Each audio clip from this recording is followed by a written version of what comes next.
Hi, I'm Gracie from Small Worlds Big Adventures, growing community through gaming. Today we have a special video.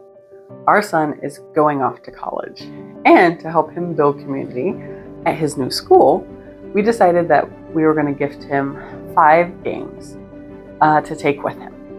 Now, when choosing these games, the things that we considered were size of the actual game, because in a dorm you do not have a lot of space. The socialness of it, so how likely can he play with lots of other people, and then cost. And so with those in mind, and from a list that Desmond requested. So we asked Desmond to put together a list of games he'd be interested in taking to college, and from there we picked. These are the games we came up with. So kicking it off, we have Cards Against Humanity, which in my opinion is just an iconic game. This is not the traditional box. We ordered this case from Amazon. But in here, he has the original game and I think 4 expansions. This is our actual game. So we didn't buy him this game. We're gifting him our copy. Why this is a great college game. It levels up really easily for big groups. If you've never played it, what happens is one person's the judge. You're given a prompt like, "Help me, doctor. There's a blank in my butt."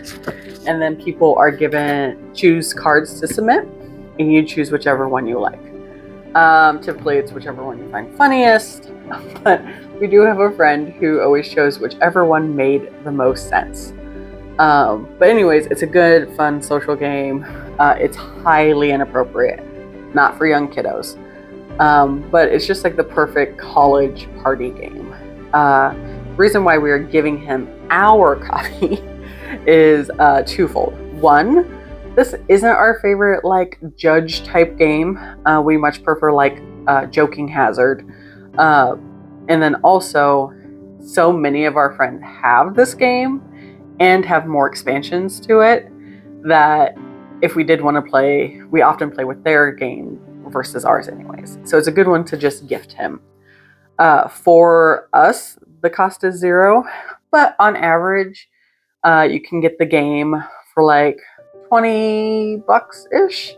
At least that's commonly what the expansions are. So, and it's really easy to just like play with the original game. You don't need the expansions. The expansions just add a little something extra. So Cards Against Humanity is game 1 we're sending with Desmond. The next game we're sending with Desmond is Kill Dr. Lucky. Again, fairly reasonably priced game. This one goes from 2 to 8 players. So again, pretty good party game. The premise of this, at least how I view it, is what happens before Clue. So in Clue, you are trying to figure out who killed the person, with what item, in what room. In this game, you are trying to be the person who kills Dr. Lucky. And you need to make sure no one sees you. And with that, you get items. So maybe you end up killing him with a revolver or a candlestick, but it's really fun. Even if people haven't played this game, they probably have played Clue or at least familiar with it. It's a fun little twist on it. Also pretty simple to explain as well. I wouldn't say it's like the perfect onboarding game, but when you go look at board game complexity, it's not the most complex game. Now, a really easy game to explain, and I would consider this a fairly good onboarding game, is Cartographers. If you look through our channel, we do have both a review and walkthrough of Cartographers. But the reason we're sending this to Desmond is honestly because it's so simple to explain and understand, and then also it is just really good for leveling up. Kill Dr. Lucky is 2 to 8. This one can go up to 100, they say. Really, you just need to have enough papers for it. But yeah, so it's really good party game, simple to explain. And in my opinion, it's a great one for like sometimes when you just want to kind of zone out and chill with your friends. Great game for that. Next is what I think is some of the more fun social party games, and those are the hidden role games. There's lots of these. Two other ones we own are Resistance and Avalon, but the one we're sending with Desmond is Secret Hitler. So with a hidden role game, each person is given a role, and that they aren't allowed to share with the people at their table. And you're spending the game trying to figure out who is on your team and who is not. And they each have different roles. But Secret Hitler is both Desmond's and me and Scott's favorite of the hidden role games. You play either as liberals or fascists, and depending on who you are, you're either trying to help Hitler get to power or stop him from getting to power.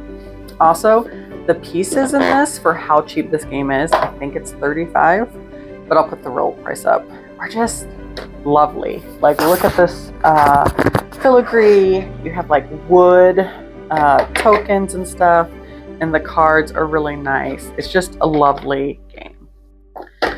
Really thick cardboard. Like, if I wanted to bend this, I'm not going to try to. It'd be difficult to do.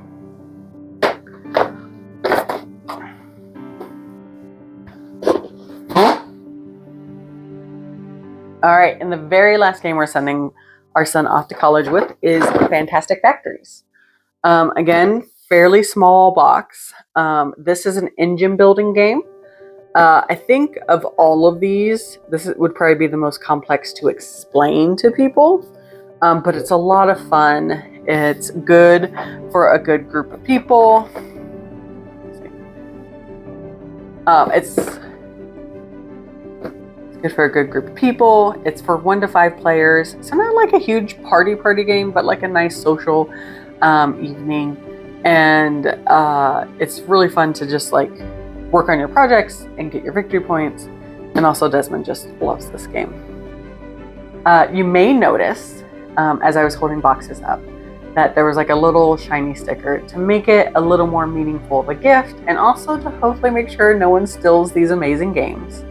I designed a little stamp that I was able, it's not really a stamp, it's just like a vinyl sticker, that I was designed and cut out by Cricut. So all of his board games have from the library of Desmond on them. I think they turned out really sharp. Though when I used the silver vinyl, it kind of looks like how like books have wards on them.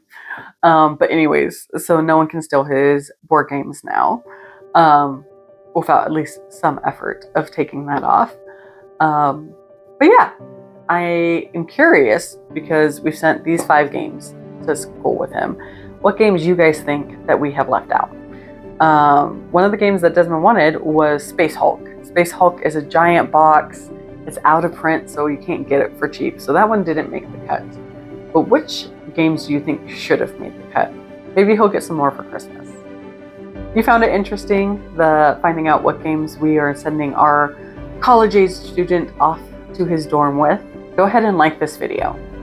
If you like learning about board games, reviews, walkthroughs, or even gamekeeper tips, go ahead and hit subscribe. And if you hit that notification bell, you'll be notified the next time we upload. Until next time, thanks for showing up.